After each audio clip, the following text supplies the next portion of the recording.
July August আন্দোলন ঘিরে আশুলিয়ায় ৬ জনের লাশ পোড়ানো সহ ৭ জনকে হত্যার ঘটনায় মানবতা বিরোধী অপরাধের মামলায় ৮ আসামিকে ট্রাইব্যুনালে হাজির করা হয়েছে।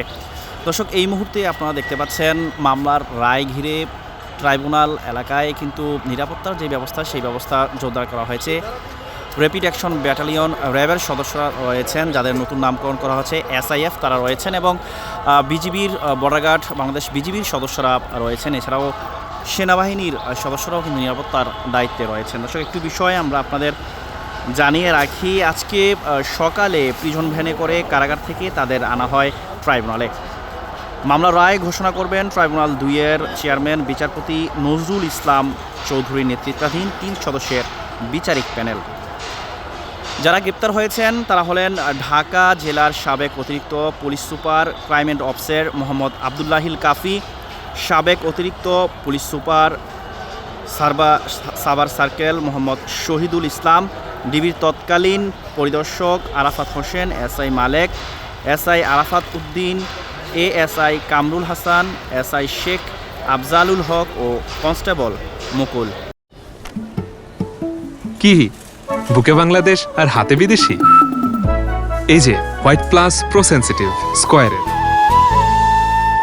দর্শক, আরেকটি বিষয় আপনাদের জানিয়ে রাখি, পলাতক 8 জন আসামি হলেন ঢাকা 19 আসনের সাবেক MP মোহাম্মদ সাইফুল ইসলাম, ঢাকা রেঞ্জের সাবেক DIG সৈয়দ নুরুল ইসলাম, সাবেক পুলিশ সুপার মোহাম্মদ আসাদুজ্জামান রিপন, আশুলিয়া থানার তৎকালীন OC AFM সায়েদ রনি, সাবেক পুলিশ পরিদর্শক তদন্তে যিনি ছিলেন মোহাম্মদ মাসুদুর রহমান, সাবেক পুলিশ পরিদর্শক নির্মল কুমার দাস, সাবেক ASI বিশ্বজিৎ সাহা ও স্থানীয় আওয়ামী লীগ নেতা রনি ভূঁইয়া। দর্শক, আরেকটি বিষয় আপনাদের জানিয়ে রাখি যে এই মামলায় মোট 53 জনকে সাক্ষী করেছে প্রসিকিউশন। গত বছরের 15 সেপ্টেম্বর সাক্ষ্য গ্রহণ শুরু হয়ে শেষ হয় চলতি বছরের 12 জানুয়ারি। প্রথম সাক্ষী হিসেবে জবানবন্দি দিয়েছেন শহীদ আসাবুরের ভাই রেজওয়ানুল ইসলাম ও শহীদ সাজ্জাদ হোসেন সজলের বাবা মোহাম্মদ খলিলুর রহমান। 22 কার্যদিবসে তদন্ত কর্মকর্তা জানে আলম খান সহ 24 জনের সাক্ষ্য নেওয়া হয়। এরপর সাফাই সাক্ষ্য দেন আসামি আরাফাত হোসেন। 14 জানুয়ারি প্রসিকিউশনের পক্ষে যুক্তিতর্ক উপস্থাপন করা হয়। আসামি পক্ষ সহ প্রসিকিউশনের যুক্তি পাল্টা যুক্তি খণ্ডন শেষ হয় 20 জানুয়ারি। ওই দিন মামলাটি রায়ের জন্য অপেক্ষমান রাখেন ট্রাইব্যুনাল। দর্শক, আপনারা দেখতে পাচ্ছেন মামলার যে রায় হবে সেই রায় ঘিরে ট্রাইব্যুনালের আশপাশ সহ ট্রাইব্যুনালের যে প্রবেশ গেট রয়েছে সেই প্রবেশ গেটও কিন্তু সেনাবাহিনীর যারা সদস্য তাদের নিরাপত্তা রয়েছে এবং র্যাপিড অ্যাকশন ব্যাটালিয়নের সদস্যরা রয়েছেন, বিজিবির সদস্যরাও কিন্তু নিরাপত্তার দায়িত্বে রয়েছেন।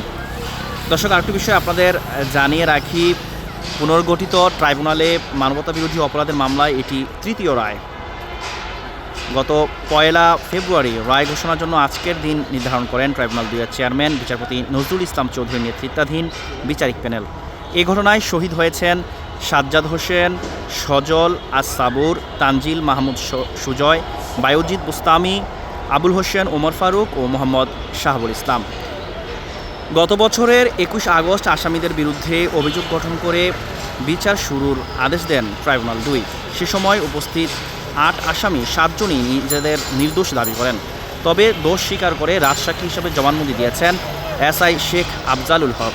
একই বছরের 2 জুলাই প্রসিকিউশনের দেওয়া আনুষ্ঠানিক অভিযোগ আমলে নেন আদালত। অভিযোগের সঙ্গে অন্যান্য তথ্য সূত্র হিসেবে 313 পৃষ্ঠা দালিলিক প্রমাণাদি, 168 পৃষ্ঠা ও 2টি প্যানড্রাইভ যুক্ত করে প্রসিকিউশন। দর্শক, এদিকে রায় ঘিরে কয়েক স্তরের নিরাপত্তা ব্যবস্থা কিন্তু বাড়ানো হয়েছে ট্রাইব্যুনাল ও সুপ্রিম কোর্ট এলাকায়। পুলিশ, র্যাব, বিজিবির পাশাপাশি নিয়োজিত রয়েছে সেনাবাহিনী এবং তৎপর রয়েছেন গোয়েন্দা সংস্থার সদস্যরাও। দর্শক, সর্বশেষ সংবাদ সরাসরি জানতে ঢাকা পোস্টের সঙ্গেই থাকুন।